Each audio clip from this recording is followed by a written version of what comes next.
government wants more of your paycheck every month, but promises it's for your own good. Social Development Minister Lindiwe Zulu released a green paper on retirement this week, filled with some big ideas. The department proposes that employees contribute up to 2,760 Rand a month to a social security fund from which we draw from later in life. Economist Dawie Roodt, like many, believes this will not work in practice. Neither does he believe it will ever be implemented. Let's find out why. So Dawie, from what I understand, you would be putting in up to 12% of your income. And immediately when you say to people you're going to give up to 12% of your income to government, the response is, heck no.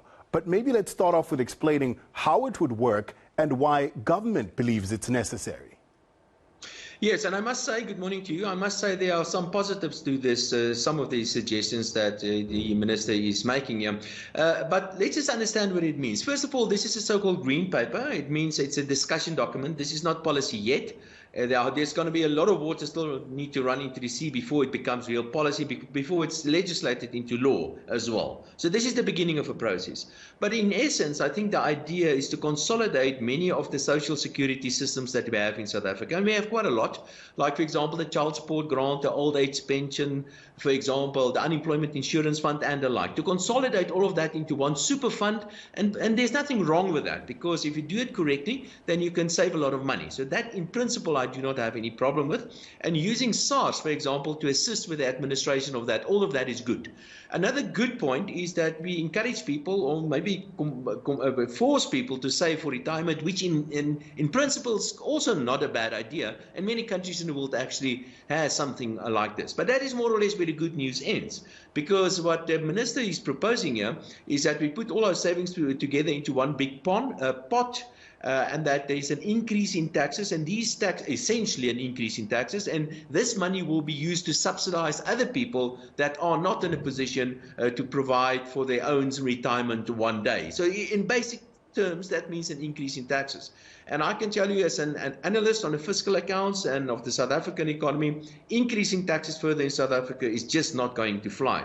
Additionally, and this is perhaps the biggest challenge that I think we have a government that simply does not have a record of efficiency. We've got a government with a record of corruption and everything that goes with that. And I'm afraid this is also one of those grand ideas which may have some positives to that, but simply will not be implemented because of capacity issues at the South African government. But I think what most people read is an increase in taxes, which indeed is the case. And given the stance of the South African economy where we are at the moment, that is something that will be very difficult accepted by the taxpayer. So, Dawie, you said essentially what's underpinning this move is consolidating all of our social security machinery. And you feel that's a good idea, but you don't think the implementation is going to work. So how should they solve this problem? Well, there are many. I think we have to start with it really matters. And that is, of course, we all agree and we all accept that we have very, very high levels of unemployment and poverty in South Africa. Very few people are actually in a position where they can retire financially independent. And we need to fix all those sort of issues. But we need to fix these sort of issues by starting at the right place. And the right place to start is to understand that the only way that you can create wealth in an economy is to grow the economy. So I'm afraid we need to make some structural adjustments in the economy. Like, for example, make it easier for people to invest in the economy, to grow the economy. And very importantly, when it comes to government, we have to improve the efficiency of government. If you look at the track record of government, it's very clear that they're not good at doing stuff.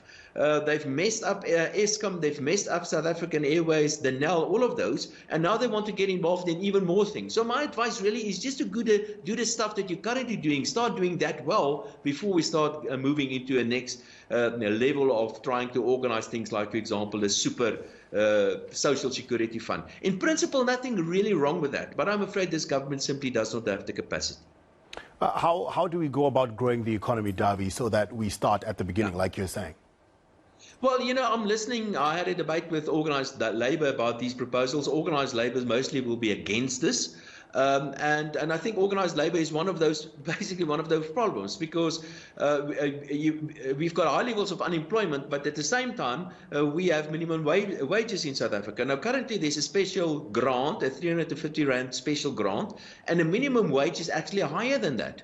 So it simply doesn't make sense. So we have to do something about labor legislation. We have to do about skills development in South Africa and labor relations. That we have to improve the efficiency of the state. A very good example to me is education. Education, we spend a lot of money in education, but the outcome is absolutely horrible for South Africa. Those are the sort of things that we need to fix before we go into something like this. We just cannot afford that. That is the reality. If you look at the fiscal accounts, we've got debt levels that are completely unsustainable and everything that goes with that. Another tax increase is simply not going to fly, and already we are experiencing people pushing back against taxes as it is already.